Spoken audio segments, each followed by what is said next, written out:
नमस्कार मेरे प्यारे साथियों, मैं डीपी आज एक नए वीडियो के साथ आप लोगों के सामने हूँ। मैंने रिपोर्ट लिया है द हिंदू की 19 अप्रैल 2025 की रिपोर्ट है कि India's first prototype fast breeder reactor to be commission by सितंबर 2026। ये क्या चीज़ है? Prototype of first fast breeder reactor.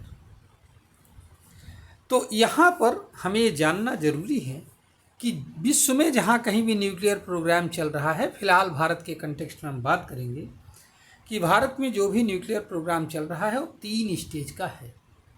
Stage 1 जिसका उपयोग हम अभी कर रहे हैं, जगह जगह करते हैं। इसके लिए हमने न्यूक्लियर पावर प्लांट्स बनाए हुए हैं और इसमें यूरेनियम को एज ए फ्यूल इस्तेमाल करते हैं। रेडियो एक्टिव फार्म होता है यूरेनियम का, एक 239 ऐसे कुछ होता है। इसको एज ए फ्यूल यूज करते हैं और इसके ब्रेकडाउन से प्लूटोनियम बनता है। हाँ, और फिर यूरेनियम की और अलग अलग वो बनती हैं, आइसोटोप्स बनते हैं फर्दर जो है। और ये इस तरह से हम इंडिया में कुल मिलाकर के 7.5 से 8 गीगावाट इलेक्ट्रिसिटी प्रोड्यूस कर पा रहे हैं अभी। आने वाले दिनों में कुछ हम और इंस्टॉल भी कर रहे हैं। तो अगर जितने इंस्टॉल कर रहे हैं, जितने ऑलरेडी काम कर रहे हैं, उन सबको अगर हम आपस में मिला देंगे तो कुल मिलाकर के 22 गीगावाट एनर्जी हम ऑब्टेन कर पाएंगे। लेकिन अब इस स्टेज 1 से हम निकल चुके हैं और न्यूक्लियर स्टेज 2 प्रोग्राम में हम इंटर कर गए हैं। इसमें हम क्या करते हैं? इसकी पहली बात तो इसके लिए आने वाले 100 सालों तक हम एनर्जी इफ़िशियंट हो जाएंगे। अगर ये काम करना हमारा सही शुरू कर देगा तो एनर्जी इफ़िशियंट हो जाएंगे, हमें कहीं एनर्जी लेने की ज़रूरत नहीं। इसमें क्या होता है कि यूरेनियम 233 और प्लूटोनियम 239 और थोरियम जो कि हमारे पास बहुत ज़्यादा है। ये यूरेनियम और प्लूटोनियम तो बनते हैं इसी यूरेनियम के ब्रेकडाउन से, और तो ये थोरियम, ये सब मिलकर के आने वाले 100 सालों तक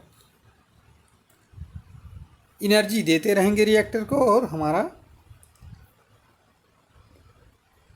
काम जो है बिजली प्रोडक्शन का वर्क चलता रहेगा। आप यहाँ ध्यान रखिएगा इसे कि इसमें थोरियम का यूज होगा और अन्य प्रिकर्सर्स के साथ साथ। अब इसको फास्ट ब्रीडर रिएक्टर क्यों कहते हैं? तो फास्ट ब्रीडर रिएक्टर कहने का कारण यही है कि इसमें जितना फ्यूल कंज्यूम होगा उससे ज़्यादा फ्यूल दूसरे अदर रेडियो एक्टिव मटेरियल्स के फॉर्म में प्रोड्यूस हो जाएगा, जिसका हम फर्दर उपयोग कर पाएंगे। ध्यान रखिएगा। ये है न्यूक्लियर स्टेज 2। अब एक न्यूक्लियर स्टेज 3 का भी प्रोग्राम इंडिया में रिसर्च चल रहा है, इस पर काम हो रहा है। न्यूक्लियर स्टेज 3 में क्या होता है कि हम आने वाले 350 सालों के लिए हमें कुछ नहीं बोलना है और हम इसमें अपार एनर्जी को ऑब्टेन कर सकते हैं। ध्यान रखिए, ठीक है। और ये जो न्यूक्लियर स्टेज 3 का प्रोग्राम है,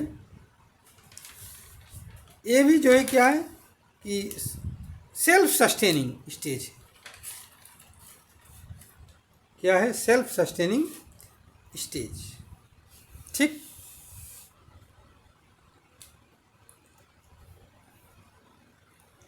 अब यहाँ पर ये जो होता है न्यूक्लियर स्टेज 1 होता है, उसमें हम प्रेशराइज्ड हैवी वाटर का इस्तेमाल करते हैं, इसीलिए इसको प्रेशराइज्ड हैवी वाटर रिएक्टर भी कहते हैं। लेकिन न्यूक्लियर स्टेज 2 में इस तरह का कोई वो नहीं होता है, प्रेशराइज्ड हैवी वाटर के सिद्धांत पर काम नहीं करता है, ये डायरेक्ट एक्शन करता है,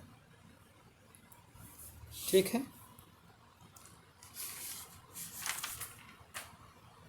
न्यूक्लियर स्टेज 3 में लंबे समय तक बिना फ्यूल के ही ये काम करता रहेगा स्टेज 3। तो इस तरह से हमें उम्मीद कर सकते हैं कि अगर हमने जो कि हम सफलता प्राप्त कर लेंगे, अगर हम इस अपने प्रोटोटाइप रिएक्टर को डेवलप कर लिया, समझ रहे हैं, तो आने वाले दिनों में